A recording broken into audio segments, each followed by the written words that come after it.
اب تک جو لوگ وفات پا چکے ہیں آیا وہ جنت اور دوزخ میں جا چکے ہیں یا ابھی تک عالم برزخ میں اور قیامت کے بعد وہ پھر ان کا فیصلہ ہو گیا؟ یہ بات قطعی طور پر ثابت ہے قرآن کریم سے کہ جب ایک انسان مرتا ہے تو ایک پیشی خدا کے حضور اسی وقت ہوتی ہے اور پھر عالم برزخ تک ان کو اپنی روحانی تدریجی ترقی کے سفر میں ڈال دیا جاتا ہے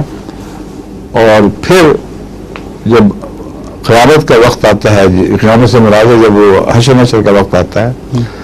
تو وہ پھر آنکھیں کھولتے ہیں۔ اس کا ثبوت قرآن کریم میں وہاں ملتا ہے جہاں ایک مرنے والے کے متعلق اللہ تعالیٰ فرماتا ہے کہ وہ کہے گا مجھے لوٹا دو،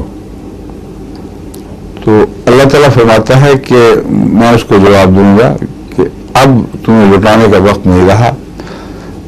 یہ حرام ہو چکا ہے کہ کوئی روح کوئی روح واپس لوٹائی جائے دارالعمل میں اور اس کے بعد اس کے خدا کے درمیان برزخ کا پردہ الی یوم یبعثون یہ حال ہو جائے گا۔ بالکل قطعی واضح ثبوت مل گیا کہ ایک پیشی فوری ہوتی ہے اور سرسری ہوتی ہے، کیونکہ روح کو اس عالم برزخی میں آہستہ آہستہ جہنم